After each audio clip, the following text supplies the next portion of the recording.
I was standing in the driveway with my phone pressed to my ear, half listening to my boss talk about deadlines, when my sister said, very calmly, very lightly, like she was commenting on the weather, "Oh, sorry, I think I just poured soda into the gas tank of your SUV."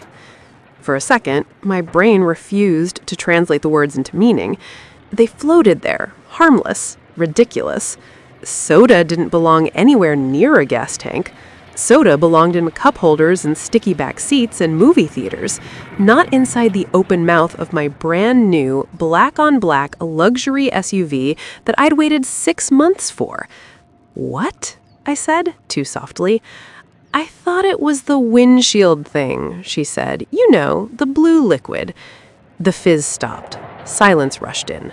I ended the call without explaining to my boss, walked slowly toward the car like I might spook it, like if I moved carefully enough the moment could still reverse itself. My sister stood frozen beside the rear quarter panel, holding an empty 2-liter bottle of cola upside down, brown foam clinging to the plastic. The gas cap hung open. "You poured all of it?" I asked. She swallowed. "Most of it." I stared into the gas tank opening. The smell hit me next. Sweet, artificial, completely wrong. I remember thinking, very clearly, that this was how people fainted, not from fear, but from disbelief. "Why," I said, and my voice cracked, "were you pouring anything into my car?" She shrugged in that helpless way she always did when she knew she'd messed up but didn't know how bad it was yet. "The tire pressure light was on. I thought maybe it needed fluid." I laughed then, a sharp, hysterical sound that didn't belong to me. "Tires don't need soda, Claire." "I know that now," she said quickly. "I said sorry." Something about the way she said it bothered me. Too fast, too rehearsed, like she'd already practiced the apology in her head before I'd even come outside. I closed the gas cap with trembling hands and leaned my forehead against the cool metal of the car. This SUV wasn't just a car. It was the first thing I'd bought entirely on my own after the divorce. No shared accounts, no compromises, no one telling me it was too much. And now it smelled like a movie theater floor. "How long ago?" I asked. She hesitated. "Maybe 10 minutes?" My stomach dropped. "Did you start it?"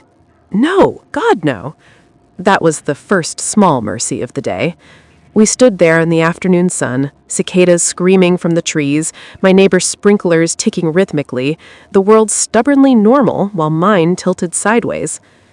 "You need to call roadside assistance, or a mechanic, or I don't know."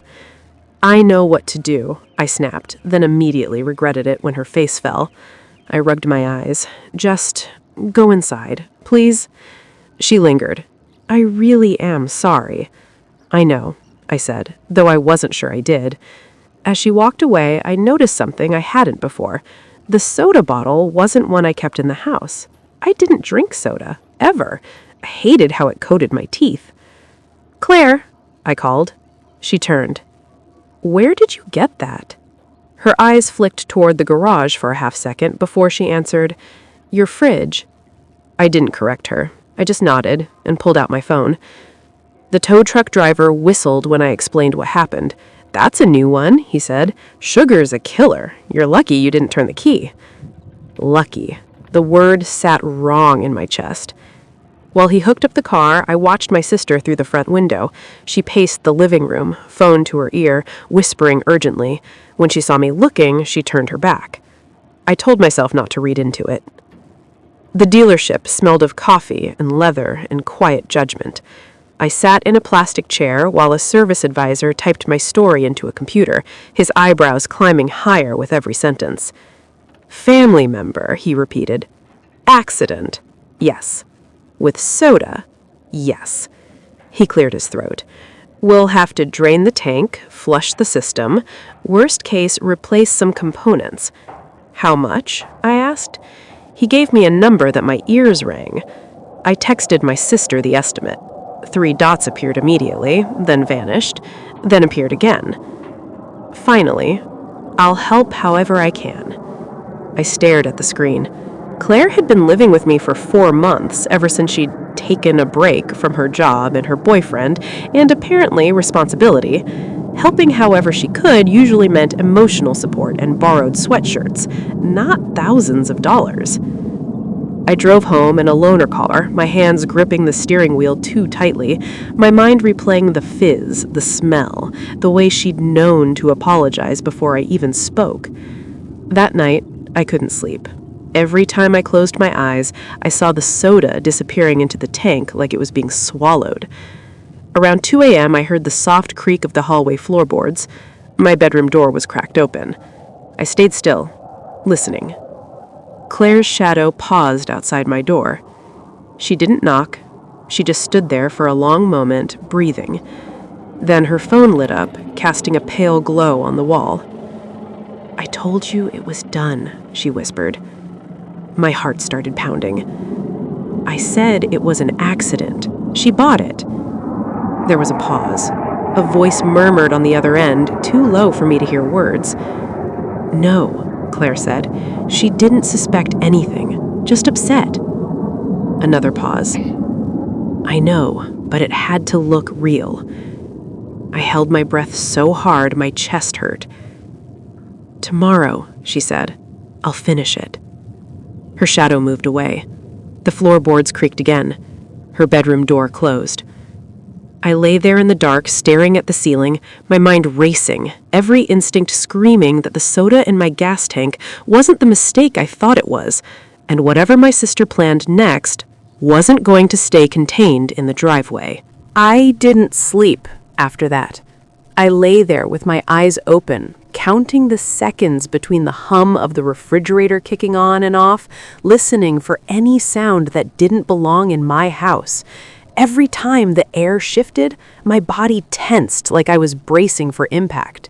By morning, I had convinced myself of 2 things at once: that I'd imagined the whole conversation, and that ignoring it would be the biggest mistake of my life. Claire acted normal at breakfast. Too normal.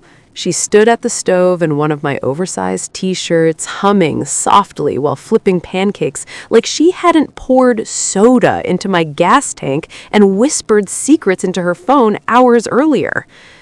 "You look tired," she said lightly, sliding a plate toward me. I didn't sleep well. She smiled. "Stress does that." I watched her carefully as I poured coffee. Her hands were steady.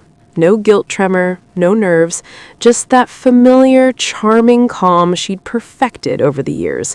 The same one she used on teachers when we were kids, on cops when she got pulled over, on men who thought she was fragile instead of dangerous. "I was thinking," she said casually, "maybe I should borrow the loaner today, run some errands for you." My fingers tightened around the mug. "Why?" "So you don't have to. After everything."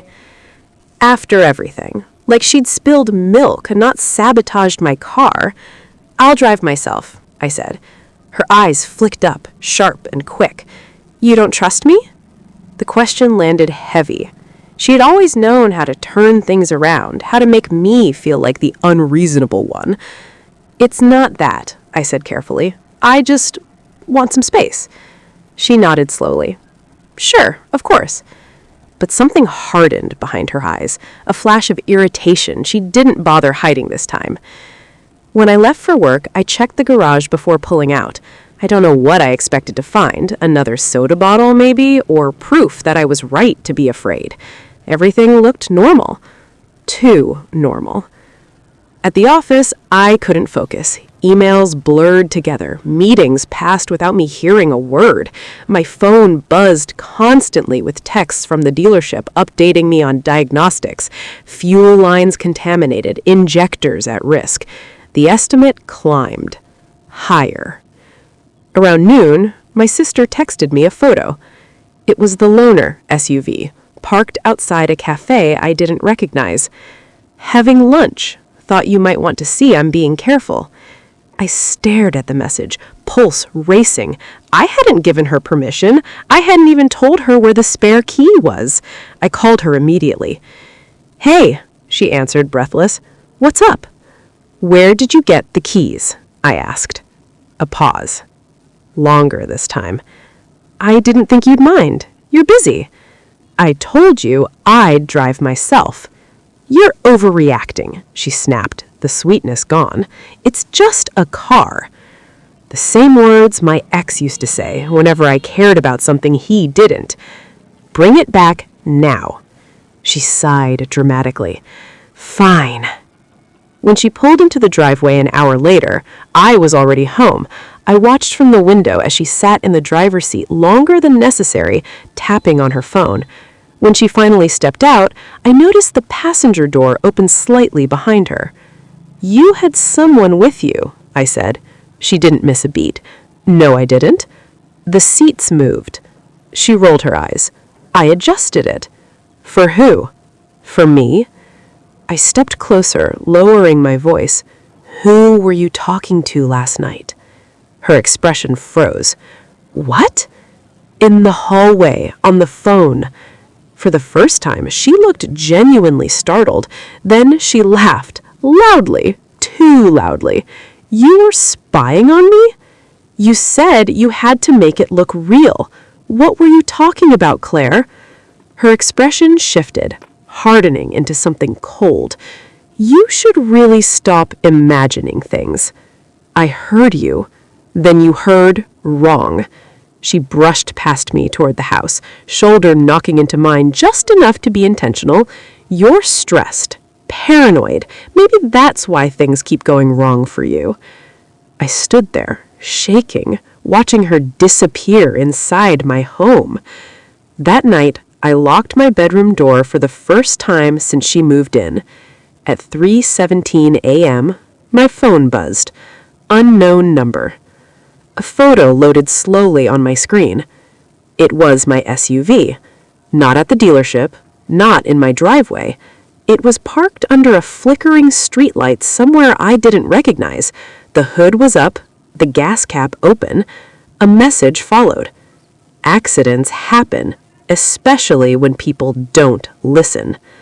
I sat up so fast, my head spun. I texted back immediately.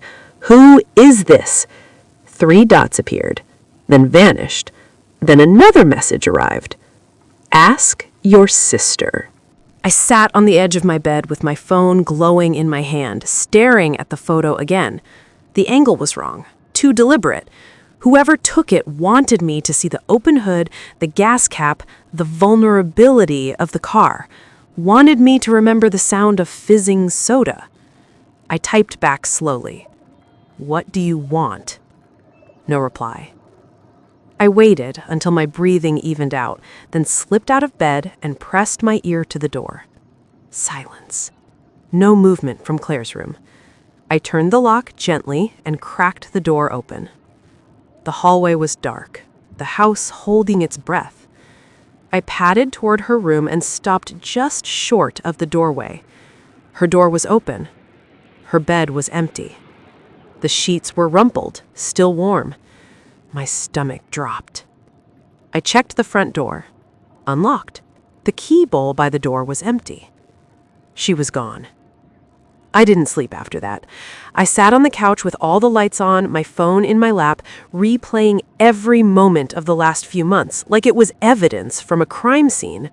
Her sudden decision to move in, the vague stories about why she quit her job, the boyfriend she needed space from but still texted constantly, the way she always knew what questions to ask about my finances, my schedule, my routines. At 6:42 a.m., the front door opened. Claire stepped inside like she'd just gone out for a jog, hair tied back, hoodie zipped up, calm, controlled. "Morning," she said. "Where were you?" My voice sounded unfamiliar, like it belonged to someone else. She glanced at me, then at the clock. "Couldn't sleep, went for a drive." "In my car." "In the loaner," she corrected. "Relax." I stood up slowly. "Did you give someone my car?" Her eyes flickered, just for a second. "What are you talking about?" I held up my phone and turned the screen toward her. The color drained from her face so fast it was almost impressive. "Where did you get that?" she asked. "So it's real?" You know who sent it. She set her bag down carefully, like sudden movements might make things worse. You're blowing this way out of proportion. Someone took my car from the dealership. Someone opened the hood. Someone texted me threats. She laughed, but it came out brittle. Threats? Really? God, you always do this. You make everything dramatic. Who were you talking to last night? Silence. I heard you say you had to make it look real. Real like what, Claire? An accident? A breakdown? A total loss? Her jaw tightened. You shouldn't have listened. The words hung there between us, heavy and undeniable. I felt something inside me shift, a quiet click, like a lock finally turning. Tell me the truth, I said. She looked at me for a long time. Then she sighed, like she was tired of pretending. Do you know how much debt I'm in? She asked. That's your answer? I didn't ask you to spy on me, she snapped. You don't know what it's like to be drowning while everyone thinks you're fine. Did you sabotage my car? She didn't answer. Did you give someone access to it? She crossed her arms. I needed leverage. Leverage for what? For money, she said flatly. For time. For a way out. I laughed, a hollow sound. So you thought ruining my life was the solution? Ruining? She scoffed. You're insured. You'll be fine. You always land on your feet. And if I'd started the car, if it exploded, if someone got hurt? She hesitated. That wasn't supposed to happen. The phrase echoed in my head. Wasn't supposed to. Who is he? I asked. The person texting me. Her eyes slid away. Someone who knows how these things work. Did you give him my number? Another pause. I needed him to scare you, she said quietly. Just enough. Enough to do what? Enough to make you help me, she whispered. The room felt smaller, the walls closer. Help you how? I asked, already knowing I wouldn't like the answer. She finally looked at me then, really looked, her eyes sharp and calculating. By signing something? By transferring something? By not asking questions? My phone buzzed again. Unknown number. A new message appeared.